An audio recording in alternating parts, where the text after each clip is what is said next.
A dark chapter of superstition, hysteria, societal upheaval and alleged witchcraft saw many hanged in 17th century Suffolk, a county that became synonymous with perceived plots to consort with the devil.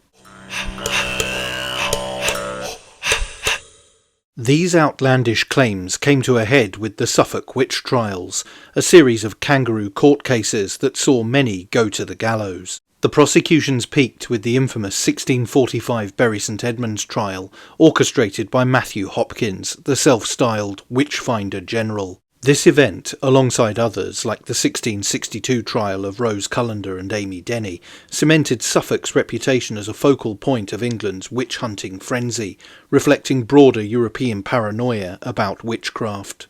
As mentioned, the most notorious episode began in 1645, during the English Civil War, a time of chaos that amplified fears of the supernatural. The huckster Hopkins, a failed lawyer turned witch hunter, arrived in Suffolk with his assistant John Stern, exploiting local anxieties for profit. In Bury St Edmunds, their campaign culminated in the largest single witch trial in English history. On August the 27th, 1645, 18 people, 16 women and 2 men, were hanged after being accused of consorting with the devil. Hopkins employed brutal methods, including sleep deprivation to extract confessions, witch pricking to find so-called devil's marks, and trial by water, where sinking proved innocence but floating signalled guilt. Evidence was often absurd, claims of demonic familiars like cats or toads, or rooted in petty village disputes. Long-standing old traditions and superstitions were also weaponised in an attempt to demonstrate witchery amongst the population.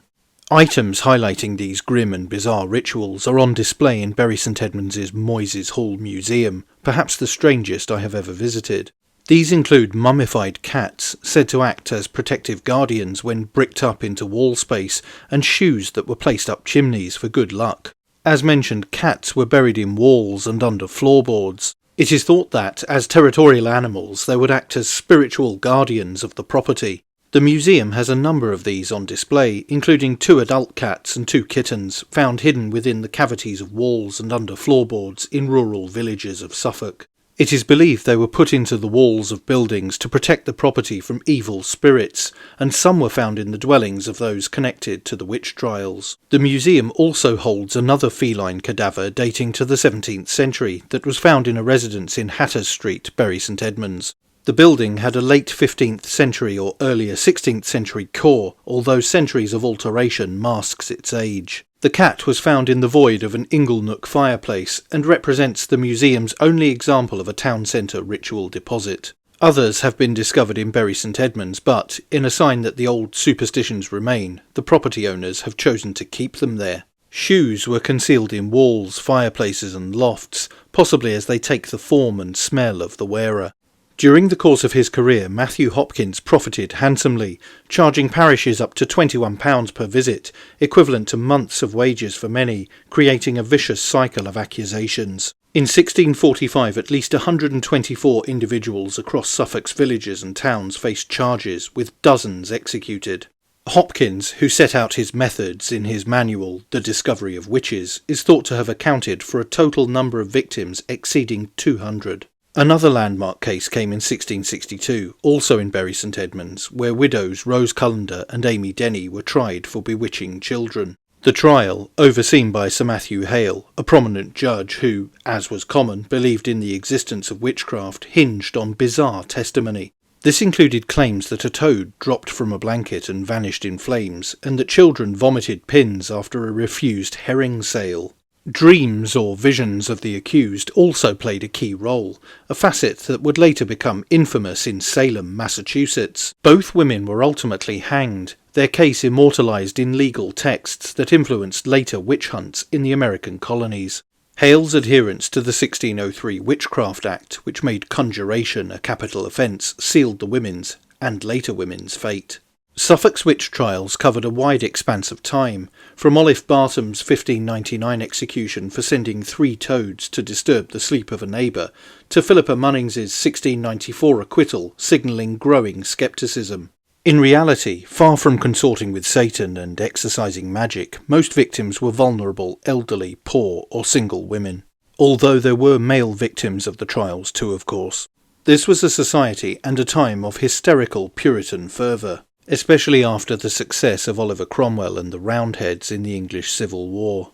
For his part, Hopkins did not live long after the 1645 outrage, likely succumbing to tuberculosis in 1647. Divine retribution, witchcraft, or poetic justice, you decide.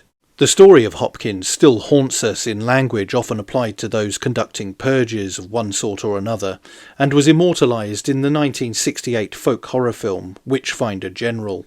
But despite the hysteria and injustice of Hopkins and his ilk, there has been evidence abound across Britain and Europe for centuries of attempted ritual magic and conjuration for good and ill, and it could plainly and almost stereotypically be characterised as witchcraft. For example, an exhibition at Oxford's Ashmolean Museum a few years ago featured this disturbing item from Tuscany, Italy. It is a ghirlanda delle streghe, or witch's garland, of feathers, bones and horsehair that would be placed in the victim's bed and burned afterwards to apparently cause them to pass away.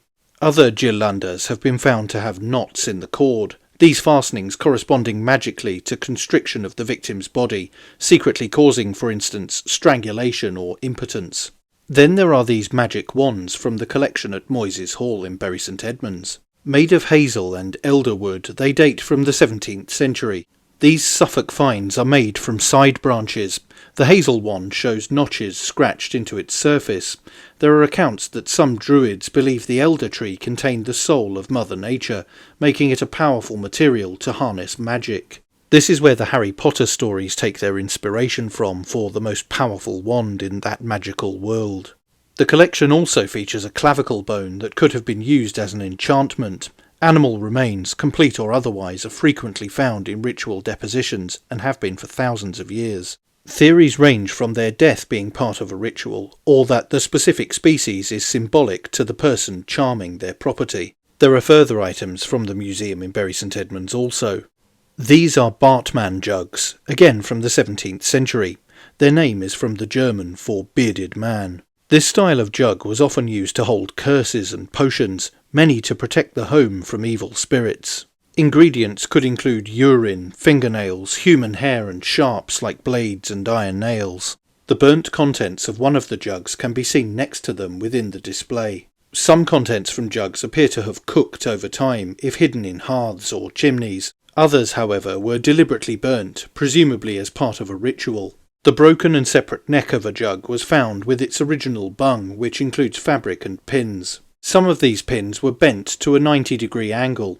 This has also been seen in a presumed love curse, with bent pins stabbed through a heart-shaped cloth.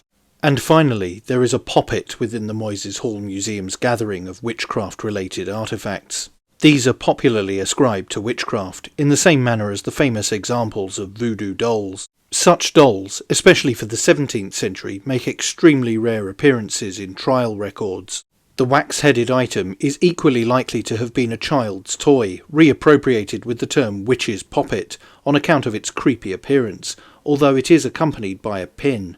This second poppet is far less ambiguous. The metal stiletto dagger plunged through the doll's head gives a more than subtle hint at the purpose of this frightening item.